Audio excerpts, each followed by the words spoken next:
Praise the lord. ఎలా ఉన్నారంతా? ప్రతి ఒక్కరు బాగున్నారని ఆశిస్తున్నాను. నేను సామెతల గ్రంథం 15వ అధ్యాయం చదువుతున్నప్పుడు దాని ద్వారా దేవుడు నాతో మాట్లాడిన విషయాలను మీతో పంచుకోవాలని నేను ఆశపడుతున్నాను. సామెతల గ్రంథం 15వ అధ్యాయం 15వ వచనంలో, బాధపడు వారి దినములన్నీ శ్రమకరములు, సంతోష హృదయానికి నిత్య విందు కలదు అనే ఈ వచనం ద్వారా దేవుడు నన్ను ఎంతగానో బలపరిచాడు. నేను ఒక శ్రమను బట్టి కృంగిపోతున్నప్పుడు, ఒక ఇబ్బందిని బట్టి కృంగిపోతున్నప్పుడు దేవుణ్ణి నా హృదయంలోనే అడిగాను, ఎందుకు ప్రభువా ఈ శ్రమ, ఈ యొక్క ఇబ్బంది ఎందుకు అని దేవుణ్ణి అడిగినప్పుడు ఈ వచనం ద్వారా దేవుడు నన్ను ఎంతగానో బలపరిచాడు. చూడండి, మనకి ఏ శ్రమ వచ్చినా, ఏ ఇబ్బంది వచ్చినా మనం ఏం చేస్తూ ఉంటామంటే దేవుని యొద్దకు రాము. మనం ఆ శ్రమ వచ్చినప్పుడు దాన్ని ఏ విధంగా మనం బీట్ చేయాలి, ఏ విధంగా దాని నుండి మనం ముందుకు వెళ్ళాలని ఆలోచిస్తాం తప్ప, దేవుని సన్నిధికి వచ్చి ప్రభు యొద్ద మోకాళ్ళు వేసి, ప్రభువా ఇదిగో ఈ సమస్య నా ముందుంది, దీనిని జయించే శక్తిని నాకు ఇవ్వు అని మనం దేవుని సన్నిధికి రాము. ఎప్పుడు వస్తాం? ఆ శ్రమను మనం జయించలేక, ఆ శ్రమలో కృంగిపోయి, అప్పుడు ఏమీ చేయలేని పరిస్థితిలో ఉన్నప్పుడు దేవుని యొద్దకు వచ్చి అడుగుతూ ఉంటాం. నేను అదే పరిస్థితిలో ఉన్నప్పుడు దేవుని అడిగినప్పుడు, దేవుని సన్నిధిలో నేను ఈ మాటలు దేవుని యొద్ద అన్నప్పుడు ఆయన నాతో మాట్లాడిన మాట నన్ను ఎంతగానో బలపరిచింది. అవునండి, మనం శ్రమ వచ్చిందని, కృంగుదల వచ్చిందని, ఇబ్బంది వచ్చిందని, కష్టం వచ్చిందని మనం అందులోనే ఉండిపోతే మన దినములన్నీ కూడా ఇంకా అదే శ్రమలు కంటిన్యూ అవుతూ ఉంటాయి. ఒకటి అయిపోయిన తర్వాత ఇంకొకటి, ఇంకొకటి అయిపోయిన తర్వాత ఇంకొకటి, ఇట్లా వస్తూనే ఉంటాయి. కానీ ఒకటి గుర్తుపెట్టుకోండి, అపోస్తలుడైన పౌలు గారు మనకి ముందే చెప్పారు. ఏమని? ప్రభునందు ఆనందించుడి, మరలా చెప్పుదును ప్రభునందు ఆనందించుడి అని. మనం ఎప్పుడైతే దేవుని యందు ఆనందిస్తామో, ఎప్పుడైతే దేవుణ్ణి మన హృదయంలో ఉంచుకుని మనం ఎప్పుడైతే సంతోష హృదయమై ఉంటామో, మనకి నిత్య విందు కలుగుతుంది.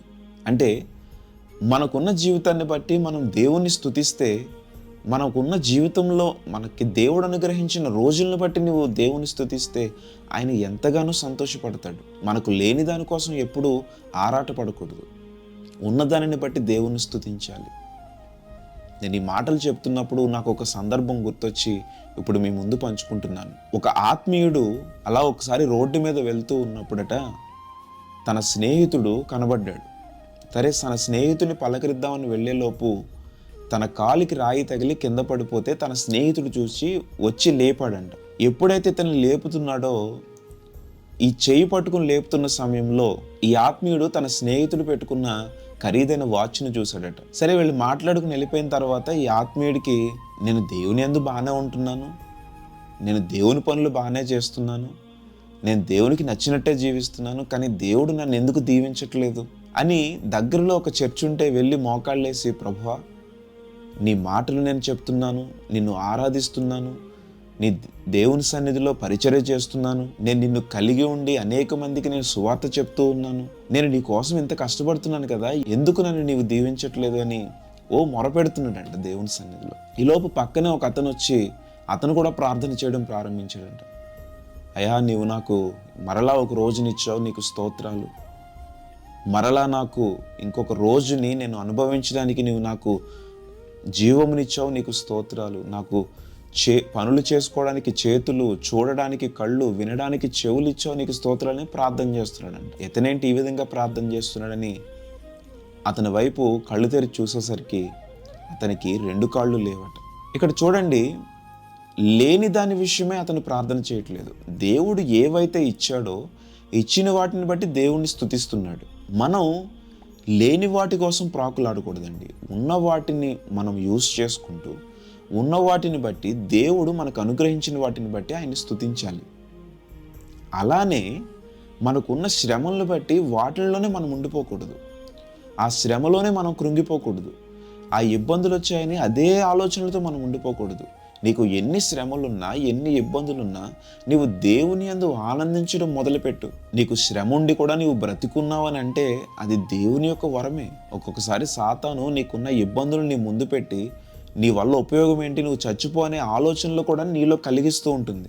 ఎప్పుడు కూడా నువ్వు ఆ శ్రమలను బట్టి కృంగిపోకూడదు. ప్రభునందు ఆనందించు.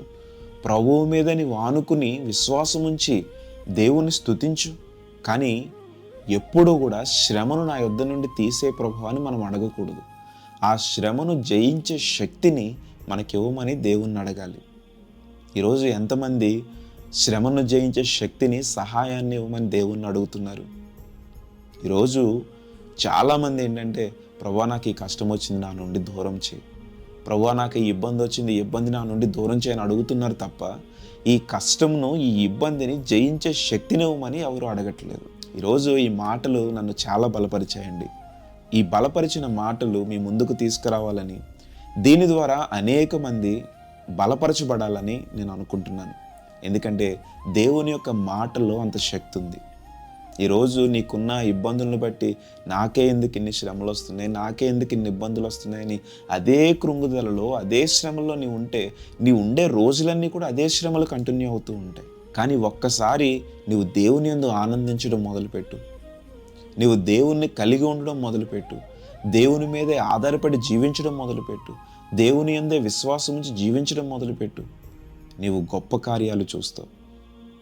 ఆయన తప్పకుండా నిత్య సంతోషమును నీకు కలుగజేస్తాడు. మరి ఈరోజే నీవు దేవుని సన్నిధిలో మోకరించి, ప్రభువా నాకున్న ఈ శోధనలను, నాకున్న ఈ ఇబ్బందులను జయించే శక్తిని, సహాయాన్ని నాకు అనుగ్రహించు ప్రభువా అని నీవు దేవుని సన్నిధిలో మొరపెట్టు. ఆయన ఖచ్చితంగా జయించే శక్తిని, జయమును నీకు అనుగ్రహిస్తాడు. అట్టి కృప దేవుడు మనకి దయచేయునుగాక. ఆమేన్.